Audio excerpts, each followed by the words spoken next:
The Galactic Coalition was on the verge of collapse. Formed centuries ago as a united front to counter the aggressive expansion of the Zenari Dominion, the Coalition had stood as a beacon of hope for countless civilizations. And they start screaming about forced labor. They do it well. Its member species were as varied as the stars, each contributing unique strengths to the Alliance. The Euron, renowned for their unparalleled strategic acumen, the Carrion, a reptilian race with unmatched resilience and physical prowess, the luminescent Aquari, whose deep understanding of energy manipulation revolutionized the Coalition's technology, and countless others. Together, they had forged a powerful alliance that withstood centuries of strife. But relentless warfare had taken its toll. Planets once teeming with life now lay in ruins, reduced to barren wastelands. The Coalition's mighty fleets, once symbols of unity and strength, were now fractured and decimated. Morale was at an all-time low, as the reality of the Zenari's relentless march became impossible to ignore. Entire species faced extinction, their homeworlds obliterated by the Zenari's ruthless campaign of domination. Weather's control, drunkards, obliterated by the Zenari's ruthless campaign of domination. In the heart of the Coalition's capital, the planet Eris, the High Council convened for what many feared might be their final meeting. Eris, once a vibrant world of shimmering towers and lush landscapes, now bore scars from repeated attacks. The Grand Hall, a monumental structure carved from the crystalline mountains of the Urus homeworld, stood as a testament to the Coalition's ideals. But even its grandeur could not mask the tension that filled the air. Representatives from every member species filled the chamber. Their faces, etched with worry, reflected the dire situation. The hum of whispered conversations created a low, uneasy murmur that seemed to echo the uncertainty of their fate. At the center of the room stood High Counselor Terse, a venerable figure of the Euro species. His tall, slender frame, adorned in ceremonial robes of deep indigo, commanded respect. His silver eyes, characteristic of the Euros, seemed to pierce through the very soul of those he addressed. "Esteemed members of the Council," Terse began, his voice steady but heavy with the weight of their predicament. "Our defenses are crumbling, and the Zenari advance is relentless. We face a moment of truth. We must decide our course of action, for inaction will surely lead to our destruction." The room fell silent as his words hung in the air. Terse paused, his gaze sweeping over the assembly. "We have but one option left: seek the aid of humanity." A wave of murmurs erupted, some voices rising in outright protest. Humanity, a relatively young spacefaring race, had only recently achieved faster-than-light travel. Their decision to remain neutral in galactic affairs had long frustrated many within the Coalition, who viewed them as isolationist and naive. To suggest relying on such an untested ally was, to many, unthinkable. Counselor Dravos, a towering figure from the reptilian carrion species, rose to speak. His scaled skin shimmered under the chamber's crystalline lights. "Humans?" he hissed, his voice dripping with disdain. "They are untested, inexperienced. What could they possibly offer that we, with all our centuries of warfare, cannot?" Terse raised a hand, silencing the room. "Humans possess something we have long underestimated," he said, his tone resolute. "Their adaptability and resilience are unparalleled. Their technological advancements, despite their youth as a spacefaring species, rival even our own. But most importantly, their strategic ingenuity could be the key to turning the tide of this war. We must set aside our doubts and approach them as allies. We must set aside our doubts and approach them as allies." After hours of heated debate, the Council reluctantly agreed.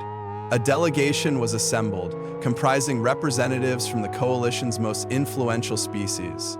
Their mission was clear: travel to Earth and persuade humanity to join their cause.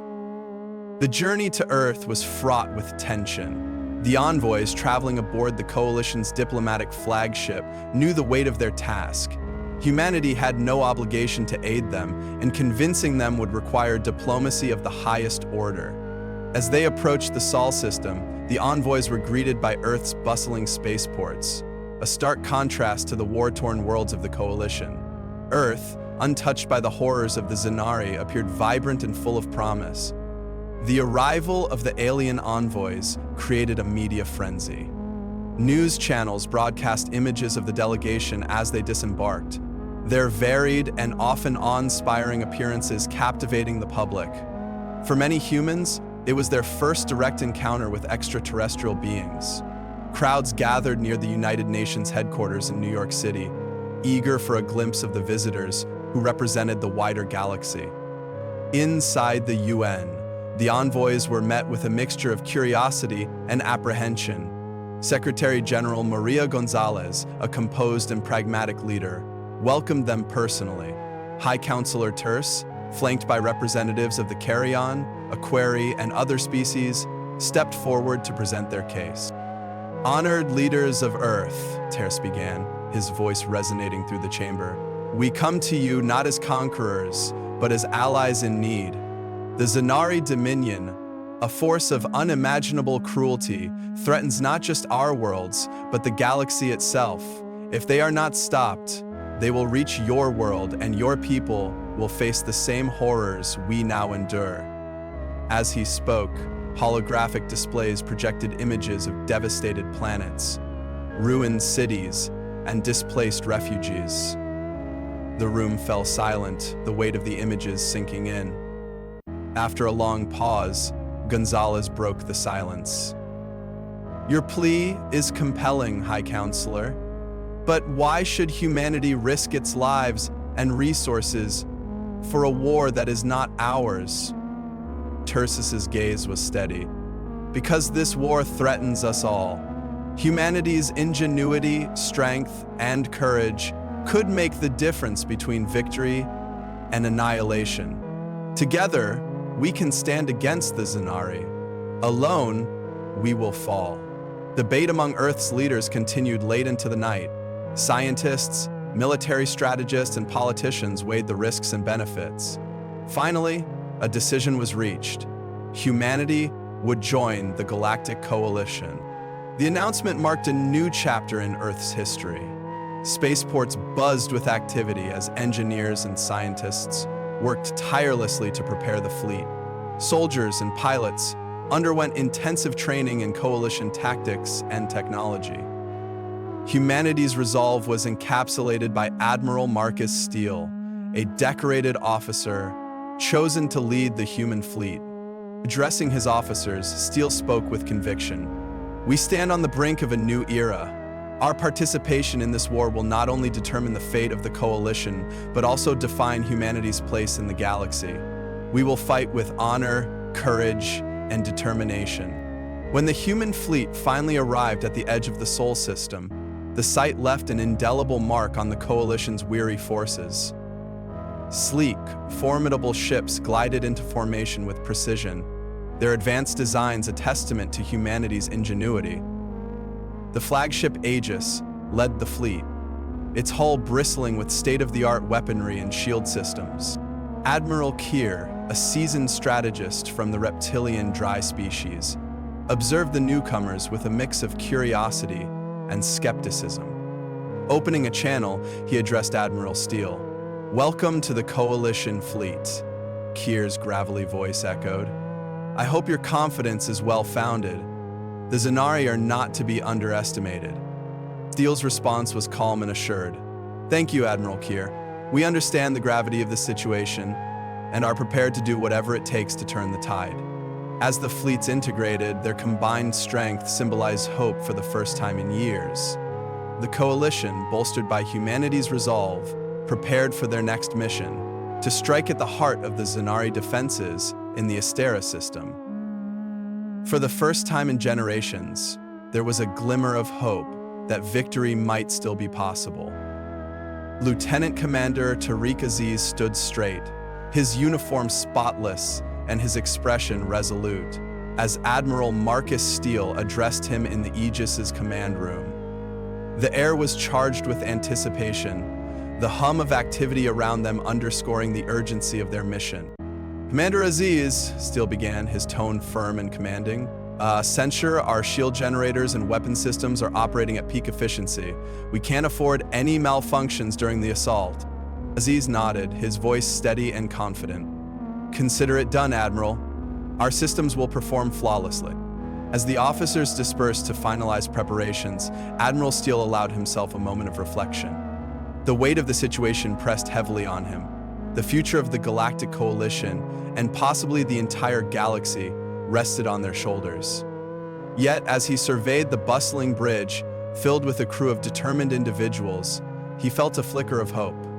Humanity had always excelled under pressure, and this would be no exception. The fleet entered hyperspace, the stars stretching into brilliant streaks of light outside the viewports. The transition was seamless, but the atmosphere on board remained tense. Every crew member was acutely aware of the stakes. Emerging from hyperspace into the Astera system, the sight that greeted them was nothing short of harrowing. The Zenari Armada loomed before them, a formidable display of power and menace. Their ships, angular and bristling with weaponry, seemed almost alive, exuding an aura of dominance and destruction.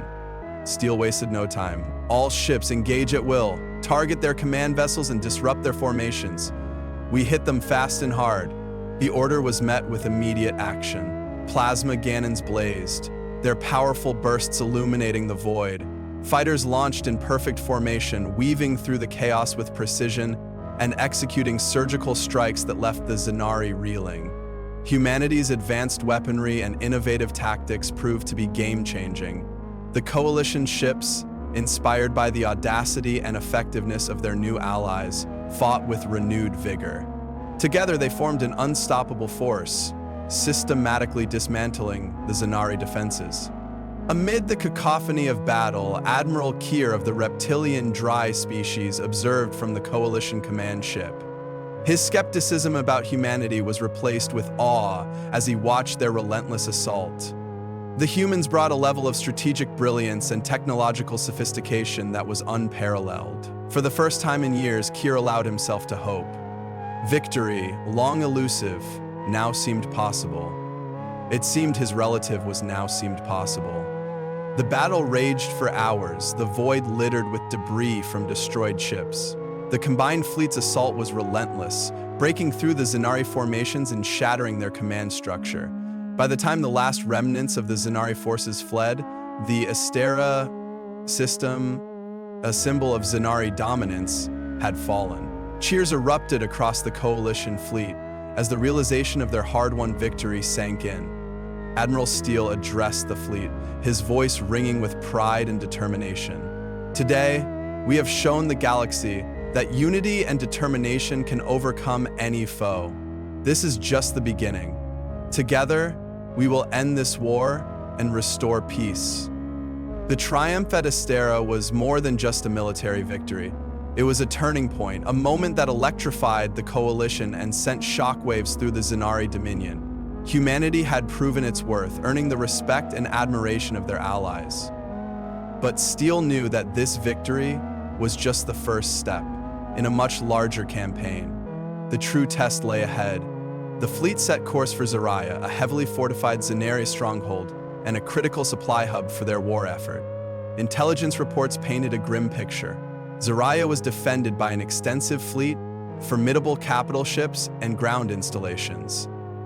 Capturing it would deal a severe blow to the Zenari war machine, disrupting their supply lines and weakening their overall capabilities.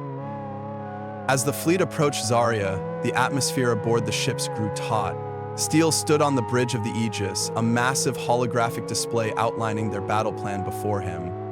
His senior officers, including Captain Rebecca Hayes and Lieutenant Commander Aziz, were gathered, their faces set with determination. "Listen up, everyone," Steele began, his voice calm but commanding. "Our objective is to break through the Zenari fleet and establish orbital control over Zaria. Captain Hayes, your fighters will lead the charge, targeting their main defensive emplacements. Lieutenant Commander Aziz, ensure our shields and weapons are at full capacity. We can't afford any malfunctions."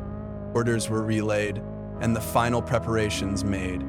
Emerging from hyperspace, they were met by a sight both awe-inspiring and terrifying. The Zenari fleet, a dark mass of warships, was ready for battle.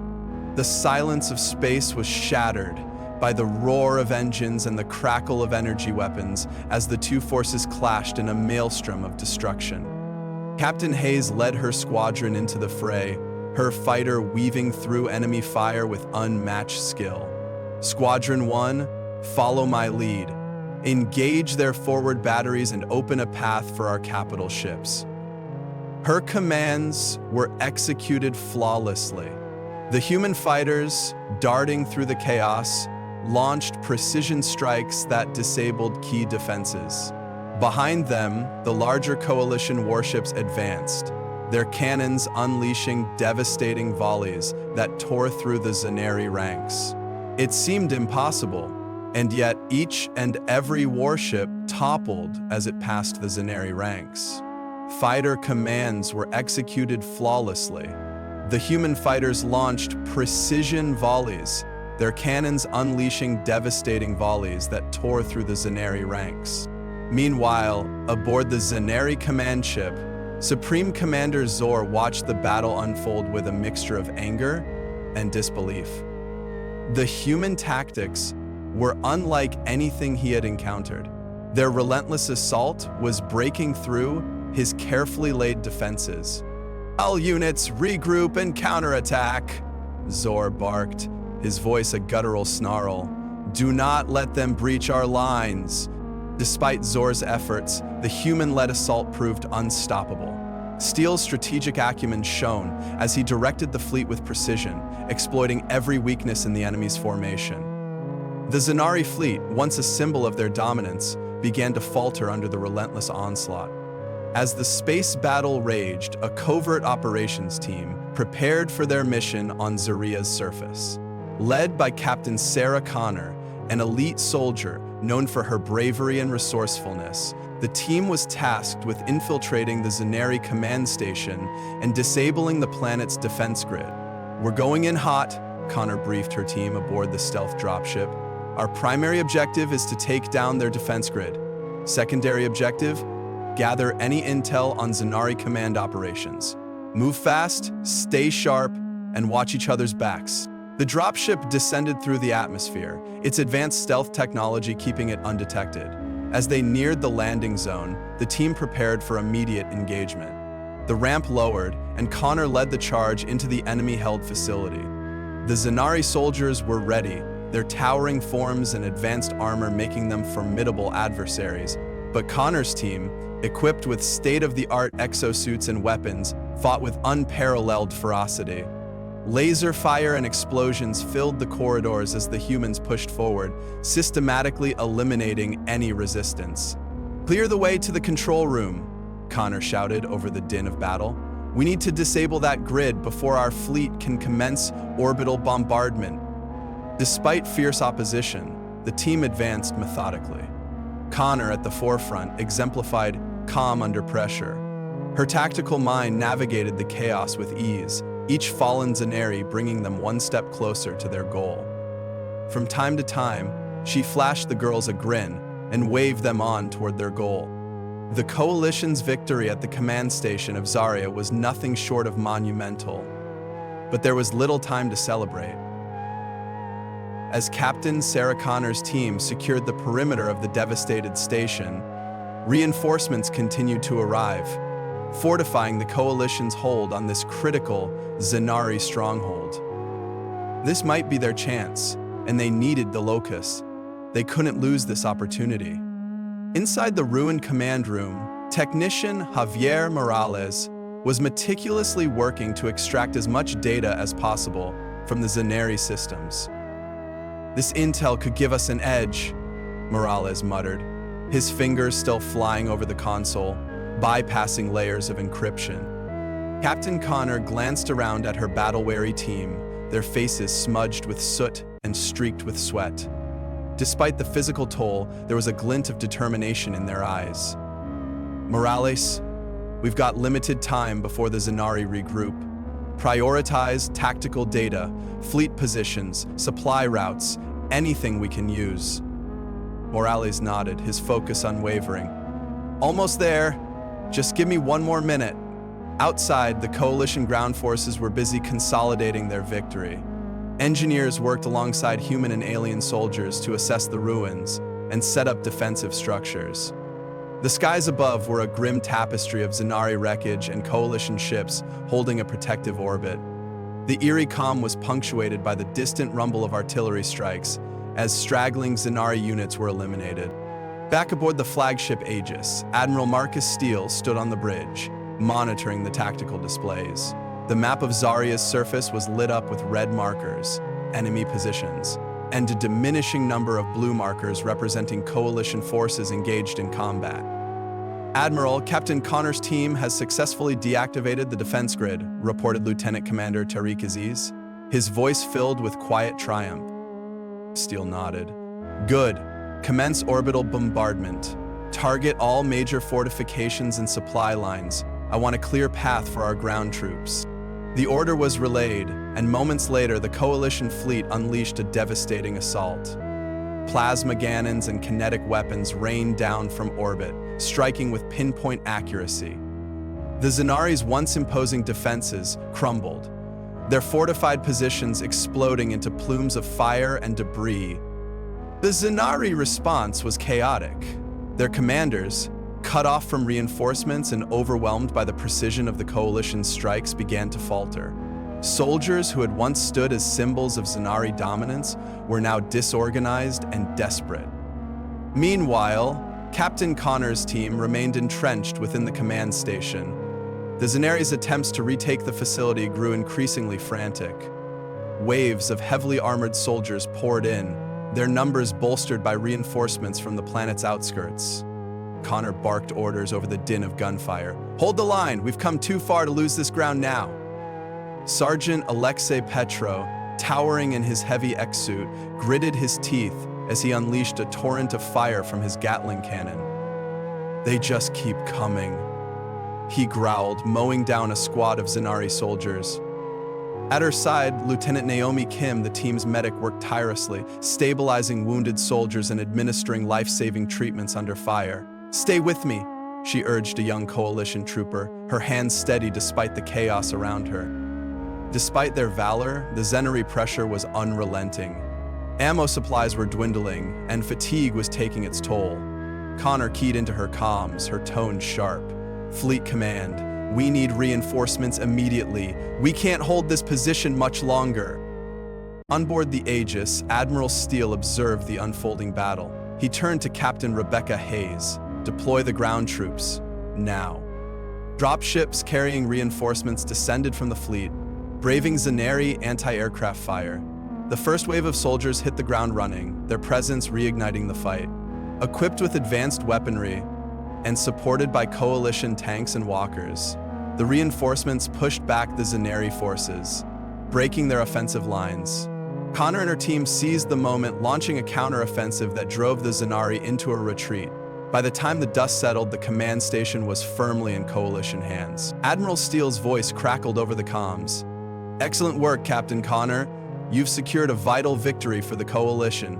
Prepare for extraction and regroup with the fleet. We've got more battles ahead." Connor exhaled, her exhaustion momentarily overshadowed by pride. "Understood, Admiral. We'll be ready."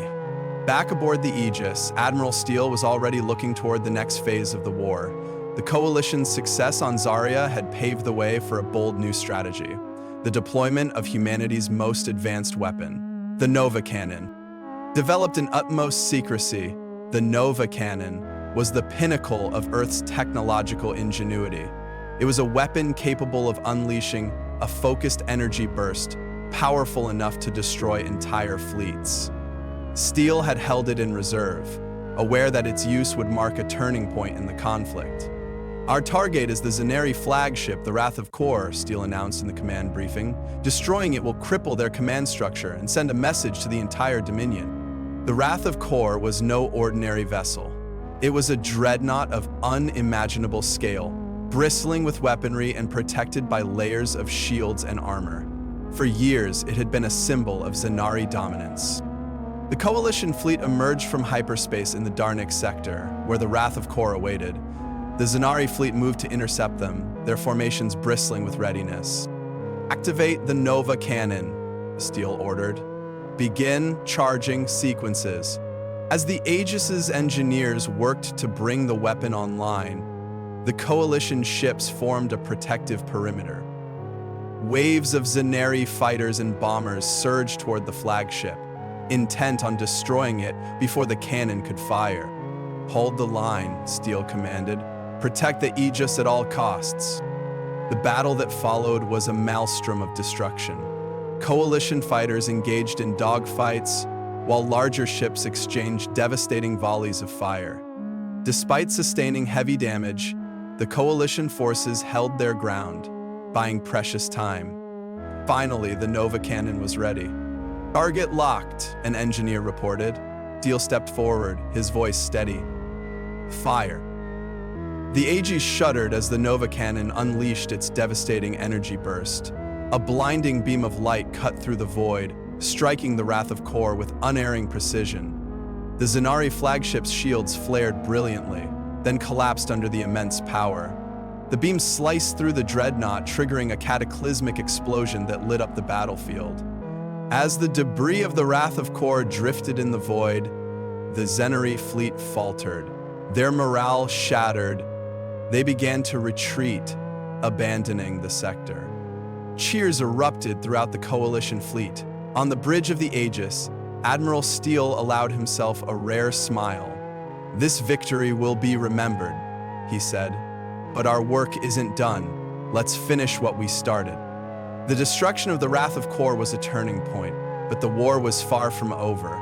The Zenari Dominion, though weakened, was still a formidable foe. Yet for the first time in years, hope burned brightly within the Coalition. As the fleet regrouped, humanity's resolve remained unshaken. Together with their allies, they prepared for the final push, determined to bring peace to a galaxy long ravaged by war. If you enjoyed this video, make sure to hit that like button and subscribe for more.